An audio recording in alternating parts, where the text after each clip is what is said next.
Number 5, यात्रियों के नजरिए through the eyes of the traveller, इसकी बात करेंगे। देखिए, जब हम यात्रियों की बात करते हैं तो हमारे सामने एक टाइम पीरियड आता है जो हमारे सामने रहता है, मध्यकाल। मध्यकाल मतलब मिडाइवल एरा। जो मिडाइवल एरा है, यहाँ पर कई सारे विदेशी, कई सारे फॉरेनर्स क्या है, इंडिया में आते हैं और अपने अपने डिटेल्स लिखते हैं, वृतांत तैयार करते हैं। और ये जो टाइम पीरियड रहता है पूरा, ये रहता है 10th से 17th सेंचुरी के बीच। अब देखिए, कई सारे यात्री आए, कई सारे ने अलग अलग तरीके से भारत को देखा, अलग अलग तरीके से जाना। तो उसी के ऊपर बस ये पूरा चैप्टर रहता है कि भाई जितने भी यात्री ये आ रहे थे, इन्होंने क्या क्या अलग अलग चीजें देखी। अब यहाँ पर हम कंपैरेटिवली कि भाई विश्व के 3 अलग अलग यात्रियों की बात करते हैं। 3 अलग अलग यात्री कौन से हैं? सबसे पहले अगर हम नाम देखें, हमारे पास 3 ट्रैवलर्स आए। जैसे सबसे पहले थे अल ब्रूनी, दूसरे थे इब्न बतूता और तीसरे थे फ्रांसो बर्नियर। देखिए, अल ब्रूनी, इब्न बतूता, फ्रांसो बर्नियर तीनों अलग अलग टाइम पर भारत आए हैं और तीनों ने ही अलग अलग तरीके से भारत को एक्सप्लोर करा, समझा और लोगों को समझाया। इन्होंने अपने अपने देश तक वृतांत पहुंचाए। अब अगर हम सबसे पहले बात करें तो हमारे पास सबसे पहले नाम आता है अल ब्रूनी का, कि अल ब्रूनी कैसे यहां तक पहुंचा, क्या इसकी जर्नी थी। सबसे पहले अल ब्रूनी जो है, इसका जन्म 973 ईस्वी में ख्वारिज्म, जो आज एक उज्बेकिस्तान के नाम से जाना जाता है, वहां पर हुआ। और ये प्रॉपरली 1017 ईस्वी में भारत आया था। लेकिन भारत आने तक की जो कहानी है, जो ख्वारिज्म था उस पर महमूद गजनवी ने हमला कर दिया था और वहां पर हमले में जितने भी विद्वान थे उन सबको उठाकर अपने साथ ले गया। अल ब्रूनी खुद एक विद्वान था, बहुत अच्छा, इसको कई सारी लैंग्वेजेस की नॉलेज थी। जैसे आप देखोगे सीरियाई, फारसी, हिब्रू, अलग अलग लैंग्वेजेस के बारे में इसको नॉलेज थी। और भारत आने से पहले संस्कृत नहीं जानता था, बट जब ये भारत से गया तो इसको संस्कृत की पूरी नॉलेज हो चुकी थी। तो महमूद गजनवी के पास जब अल ब्रूनी रहता है कैद में, तो ये इसको अपनी इच्छा जताता है कि मेरे को यात्राएं करनी है, मेरा मन कर, ठीक है, मैं कुछ और जानना चाहता हूँ, नई संस्कृति देखना चाहता हूँ। तो महमूद गजनवी को भी लगा कि चलो भाई आप जाओ। और अल ब्रूनी ही एक वो छोटा सा फैक्टर है जिसकी वजह से महमूद गजनवी कई बार भारत में आया, लूटा और चला गया, क्योंकि सारी डिटेल अल ब्रूनी ने ही उस तक पहुंचाई थी। अब अगर हम इसकी बुक का नाम देखें, बुक सबसे ज्यादा इंपॉर्टेंट बुक रहती है इसकी किताब उल हिंद। जब आप किताब उल हिंद की बात करते हैं तो बेसिकली इस किताब उल हिंद को अलग अलग नामों से भी जाना जाता है। जैसे सबसे पहले इसका नाम एक रहता है तहकीक हिंद। तहकीक हिंद का मतलब और किताब उल हिंद दोनों का मतलब सेम है। अब अगर आप तहकीक हिंद कह रहे हैं या किताब उल हिंद कह रहे हैं, दोनों का मतलब सेम रहेगा। और दोनों का रचयिता कौन है? अल ब्रूनी। दोनों का ऑथर कौन है? अल ब्रूनी। और अल ब्रूनी की जो बुक है, इसकी लैंग्वेज याद रखिएगा, ये अरबिक लैंग्वेज यानी अरबी भाषा में लिखी गई थी। अब देखिए, यहाँ पर कुछ चीजें अगर हम देखें तो इसकी जो किताबुल हिंद है, ये लिखने में तो देखने में हम देखते हैं कि बहुत सारी जानकारी हमें दे रही है, बट इसको लिखने में कई सारी समस्याएं आई और इसको इन दी एंड कई सारी विशेषताओं में देखा जाता है। अगर आप समस्याओं की बात करते हैं सबसे पहले, तो जब ये भारत में था तो इसको बुक लिखते वक्त प्रॉब्लम आई थी लैंग्वेज की। अब लैंग्वेज इसके लिए प्रॉब्लम क्यों थी? क्योंकि भारत में सबसे बड़ी इंफॉर्मेशन के सोर्स क्या माने जाते हैं? वेद, पुराण, उपनिषद, ये सारे के सारे संस्कृत लैंग्वेज में थे। और यहाँ पर जो सबसे बड़ी कम्युनिटी, जो सोर्स ऑफ इंफॉर्मेशन थी ब्राह्मण, वो भी क्या यूज करते थे? संस्कृत लैंग्वेज। तो इसको ये संस्कृत नहीं आती थी, इनफैक्ट इसको जल्दी कोई सिखाने वाला भी नहीं था। बट इसने अपने लेवल पर धीरे धीरे आसपास लोगों से बात करके लैंग्वेज सीखी और इस समस्या को दूर कर। दूसरी समस्या है रीति रिवाजों में भिन्नता। अब रीति रिवाजों में भिन्नता की अगर हम बात करें तो यहाँ पर एक छोटा सा आप पीके मूवी का सीन याद कर सकते हैं, जहां पर आप देखते हैं कि आमिर खान कहता है कि भाई हम दिन में मंदिर जाऊं, शाम को जाऊं, जूता पहन के जाऊं, चप्पल पहन के जाऊं या उतार के जाऊं। इस टाइप की जो उसने क्यूरियोसिटी दिखाई कि भाई भारतीय रीति रिवाज बिल्कुल अलग है। तो यहाँ पर यही चीज कौन फेस कर रहा है? अल ब्रूनी। अल ब्रूनी ये कहता था कि भाई यहाँ पर कल्चरल डाइवर्सिटी बहुत ज्यादा है, सांस्कृतिक विविधता बहुत ज्यादा है, जिसकी वजह से रीति रिवाज को समझ में नहीं आ रहे थे। उसके अलावा तीसरी चीज आती है अभिमान की समस्या। जब आप अभिमान की समस्या की बात करते हैं तो अभिमान की समस्या के रूप में ब्राह्मणों के अभिमान की बात कर रहा है अल ब्रूनी, कि भाई सबसे बड़ा सोर्स ऑफ इंफॉर्मेशन कौन है? ब्राह्मण। बट ब्राह्मण इसके साथ उठ बैठ नहीं रहे। क्यों? क्योंकि पहली चीज, अगर आपको ब्राह्मणों के साथ उठना बैठना है तो आपको अपना वर्ण जाति पता होना चाहिए। भारत में ब्राह्मण इससे पूछते थे भाई तुम्हारी जाति या वर्ण क्या है, इसको पता ही नहीं होता था। तो ब्राह्मणों को लगता था निचली जाति का, इसलिए अपनी जाति छुपा रहा है। अब ये 3 समस्याएं आई, इन 3 समस्याओं का इसने सामना करा, इनको सॉल्व करा और इन दी एंड एक बुक लिख डाली जिसका नाम क्या था? किताब उल हिंद। अब जब आप इस किताब उल हिंद की विशेषताओं की बात करते हो, सबसे पहले आता है कि अरबी भाषा में लिखो। जो ये किताब उल हिंद है, इसकी जो लैंग्वेज थी ये अरेबिक लैंग्वेज थी। दूसरा, इस पूरी बुक में 80 चैप्टर्स थे। हर चैप्टर में एक आपको न्यू इन्फॉर्मेशन देखने को मिलती थी और हर चैप्टर से आपको एक प्रश्नात्मक शैली या एक इंटरोगेटिव स्टाइल देखने को मिलता था। चैप्टर के स्टार्टिंग में नाम नहीं होता था, चैप्टर के स्टार्टिंग में एक क्वेश्चन हुआ करता था। उसके अलावा इसने जितने भी टॉपिक इसमें डिफाइन करे उसको डिटेल में डिफाइन करा, एक विस्तृत जानकारी प्रोवाइड करवाई रीडर्स के लिए। तो ये चीज याद रखिएगा, इसकी विशेषताएं भी इंपॉर्टेंट है और इसने किन किन समस्याओं का सामना करा। समस्याएं आई लेकिन सामना करा, भारत में टिका रहा और इन द एंड अपनी एक बुक लिख डाली। उसके अलावा जाति व्यवस्था, ये सबसे ज्यादा परेशान इसी से था कि भाई भारत की जो जाति व्यवस्था है ये क्या है, किस टाइप के। तो इसने भारत की जाति व्यवस्था को और फारस की जाति व्यवस्था को दोनों को कंपेयर करा। ये चीज याद रखिएगा, एक तरफ इसने भारत की जाति व्यवस्था रखी है और दूसरी तरफ इसने फारस की जाति व्यवस्था रखी है, यानी Indian and Persian caste system की बात कर रहा है। ये कहता है कि भाई भारत में देखो 4 वर्ण भी हैं और जो जातियां हैं वो अनिश्चित है, मतलब जातियों को अगर आप देखेंगे एंशिएंट टाइम से डिसाइड था, जैसा आप आजीविका करोगे, काम करोगे, उससे आपकी जाति डिसाइड होगी। लेकिन अगर आप पर्शिया की बात करते हैं, फारस की बात करते हैं, तो इस फारस में केवल 4 सामाजिक वर्ग थे और पूरा समाज उसमें समाहित था, मिला हुआ था।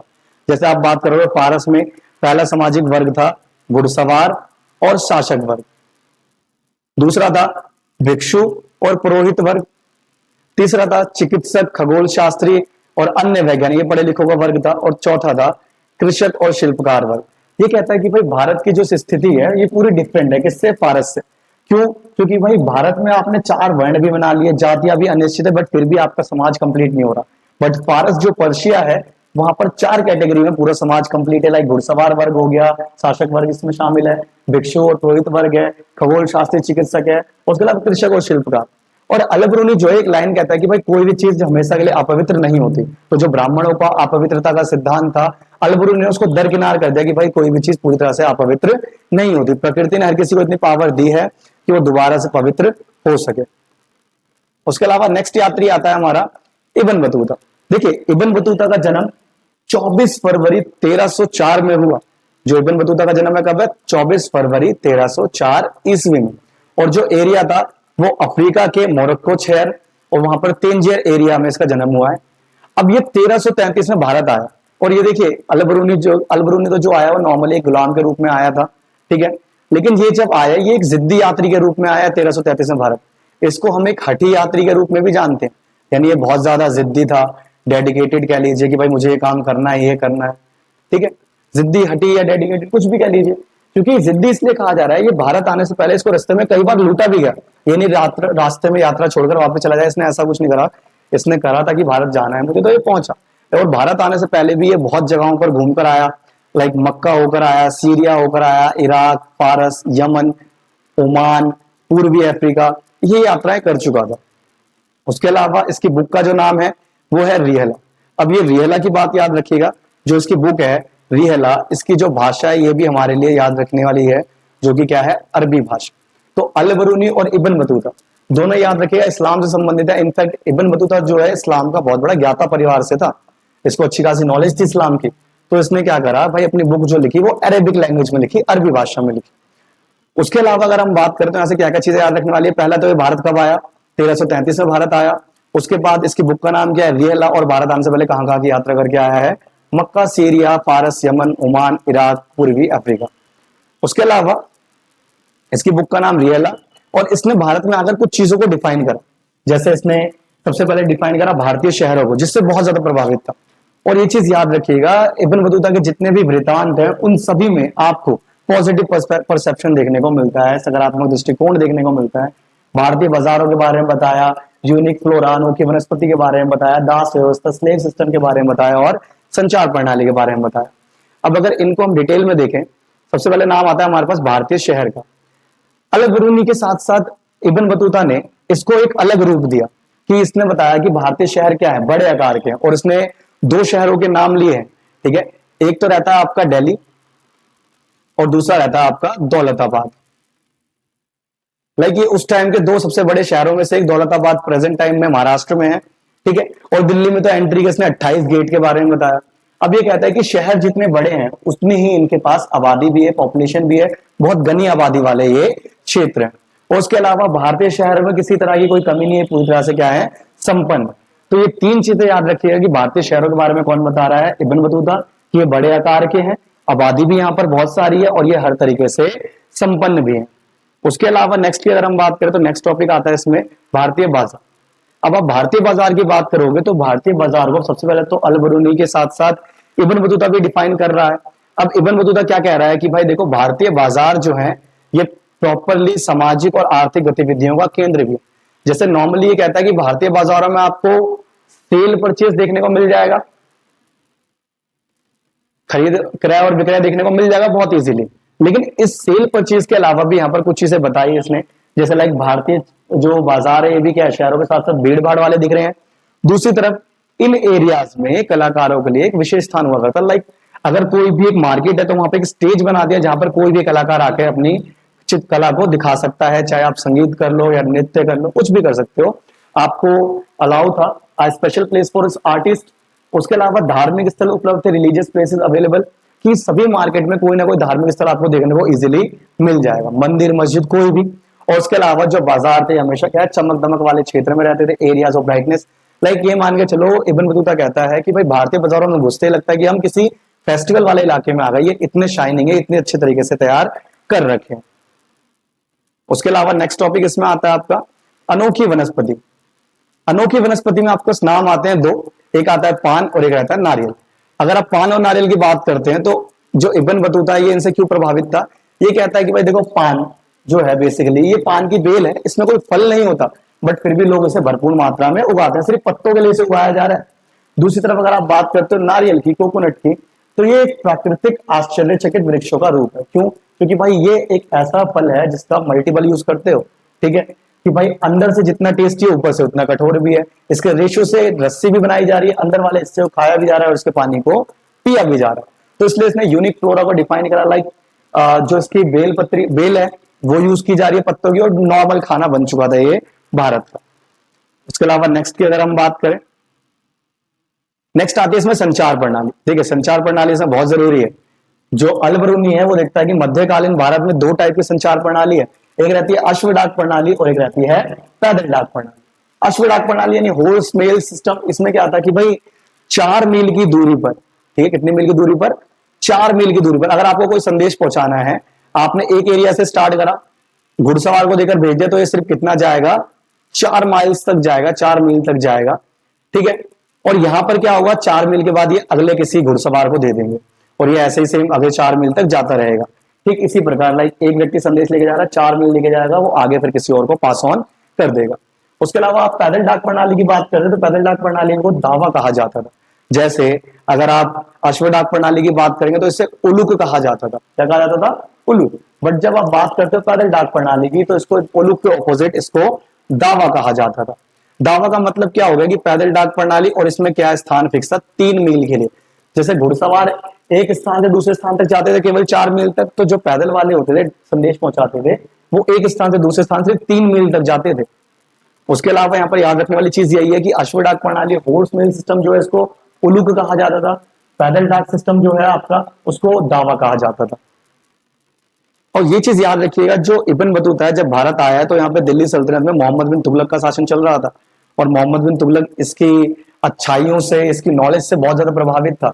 इनफैक्ट इतना प्रभावित था कि उसने इसको दिल्ली का काजी भी नियुक्त किया था। काजी मीन्स न्यायाधीश, आप समझ सकते हैं। इसको काजी बनाया गया, न्यायाधीश बनाया गया पूरा। अब देखिए स्लेव सिस्टम के बारे में क्या कहता है कि सबसे पहली चीज भाई दासों का खुलेआम क्रय विक्रय किया जाता था। Slaves were sold openly in the market. Like इस टाइप की मार्केट लग गई, दास ऊपर खड़े करके नीचे से बोली लग रही है, हाँ भाई ये दास कितने का, ये दास कितने का, ये चीज। दूसरी चीज, जो दास थे इनको एज अ गिफ्ट यूज किया जाता था कि किसी का बर्थडे है, चलो दास दे दो। ऐसे ही इब्न बतूता जब पहली बार मोहम्मद बिन तुगलक से मिला था तो इसने 200 दास जो थे वो मोहम्मद बिन तुगलक को उपहार में एज अ गिफ्ट दे दिए थे। उसके अलावा महिलाओं को, जो महिला दासियां होती थी उनका मूल्य अधिक होता था। फीमेल वर्कर्स जो होती थी, फीमेल स्लेव्स जो होती थी, उनका मूल्य बहुत ज्यादा हुआ करता था। तो ये चीज इब्न बतूता ने बताया कि सबसे पहली चीज खुले में क्रय विक्रय हो रहा है, सेल परचेज हो रहा है इनका। दूसरी चीज यहाँ पर इनको एज अ गिफ्ट यूज किया जा रहा है। उसके अलावा 200 दास इसने खुद भी एज अ गिफ्ट दिए मोहम्मद बिन तुगलक को। और इसके अलावा जो महिला दासियां होती थी उनका मूल्य बहुत ज्यादा होता था पुरुषों की तुलना में। नेक्स्ट टॉपिक आता है हमारा फ्रांस ऑफ बर्नियर। देखिए फ्रांस ऑफ बर्नियर जो है, इसके डिटेल में आपको थोड़ी अलग ही चीजें देखने को मिलेंगी। लाइक फ्रांस ऑफ बर्नियर जो है, इसने सिर्फ क्रिटिकल एनालिसिस करा है, आलोचनात्मक मूल्यांकन करा है कि भाई हर चीज में सिर्फ कमी निकाली। जैसे ये भारत में रहा 1656 से 1668 तक। पहली चीज, जब ये भारत आया 1656 में, तो ये अवसर की तलाश में आया था कि भाई मुझे क्या पता थोड़ी बहुत बेहतर अपॉर्चुनिटीज भारत में मिल जाए। ये फ्रांस से आया। और ये 1668 तक रहा, 12 साल रहा। और ये रहा उस समय भारत में जब मुगल शासन चल रहा था, ये मुगल काल में आया हुआ है। अब इस मुगल काल की अगर आप बात कर रहे हैं तो इस मुगल काल में इसने एक बुक लिख दी पूरी की पूरी, जिस बुक का नाम क्या है, travels in the Mughal empire. अब इसकी लैंग्वेज याद रखिएगा, इसने भी अपनी नेटिव लैंग्वेज यूज करी है, फ्रेंच। फ्रांस से आया था तो इसने भी अपनी बुक कौन सी लैंग्वेज में लिखी है, फ्रेंच में। उसके अलावा इसने जब बुक लिखी, जब पूरी बन गई, तो इसने लुई 14 जो फ्रांस का रूलर था उसको डेडिकेट कर दी। और उसके साथ साथ इसकी बुक जो थी यूरोप में बहुत बड़ी पॉपुलर हिट साबित हुई, कि सबसे ज्यादा प्रसिद्धि मिली और सभी यूरोपीय भाषाओं में इसको अनुवाद किया गया। और इसमें जो भारत की बुराइयां लिखी थी वो यूरोप में बहुत ज्यादा पसंद भी की गई। तो यहां से एमसीक्यूज में याद रखिएगा, फ्रांसवा बर्नियर भारत कब आया, 1656 में। एक उस समय काल कौन सा था, मुगल काल था। बुक का नाम क्या है, travels in the Mughal empire.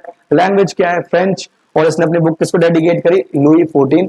और ट्रांसलेशन क्या है, सभी यूरोपीय लैंग्वेजेस में।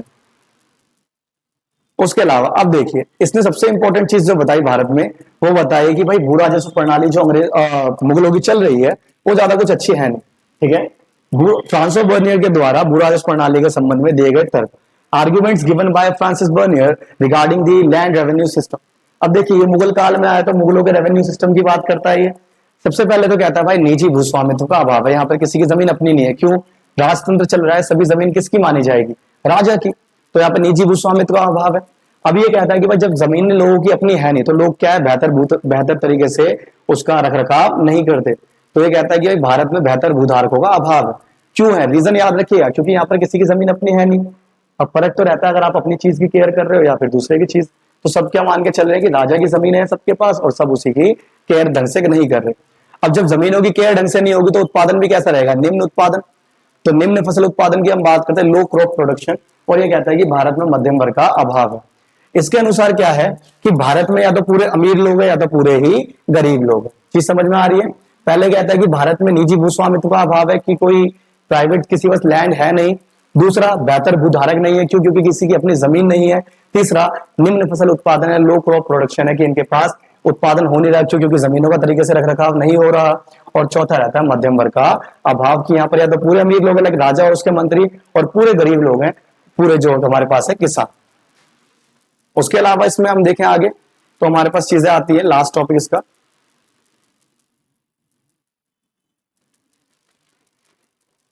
देखिए, इसमें एक टॉपिक रहता है आपका राजत्व का पारिश्रमिक। ये चीज याद रखिएगा, ये एक डिबेट रहती है जो फ्रांसो बर्नियर के बीच और अबुल फजल के बीच में है। एक तरफ फ्रांसो बर्नियर जो है ये कहता है कि भाई जो राजा है तुम्हारा भिखारियों का राजा, क्रूर राजा है। इनफैक्ट इसने मुगल काल के शहरों को शिविर नगर कहा था, ये दरबार की वजह से बसे हुए हो, गंदा एरिया है, गंदी हवा है, ये सारी चीजें, और तुम लोग बेमतलब का टैक्स ले रहे हो। फिर उसके बाद जो अबुल फजल है, जो अकबर के नवरत्नों में से एक था, इस अबुल फजल ने क्या करा, कहता कि भाई जो टैक्स है, टैक्स थोड़ी है, ये जो राजा आपको सर्विसेज प्रोवाइड कर रहा है। सर्विसेज का मतलब किससे, कि जो भी आपको सेवाएं मिल रही है, लाइक जमीनें इस्तेमाल करने को मिल रही है, सुरक्षा, और ये राजा आपके लिए नीति बना रहा है, राजा आपके लिए काम कर रहा है। ये राजा को उसके बदले में मिलने वाली एक सैलरी है, कि राजा आपके लिए काम कर रहा है, आप उसको बदले में क्या दे रहे हो, एक सैलरी दे रहे हो। इसलिए क्या कहा गया, राजत्व का पारिश्रमिक, यानी राज्य जितने भी तत्व आपको प्रोवाइड करवा रहा है उसके बदले में उसको वो सैलरी मिल रही है कर के रूप में। उम्मीद करता है आपको इतना समझ में आया होगा। धन्यवाद। Keep supporting.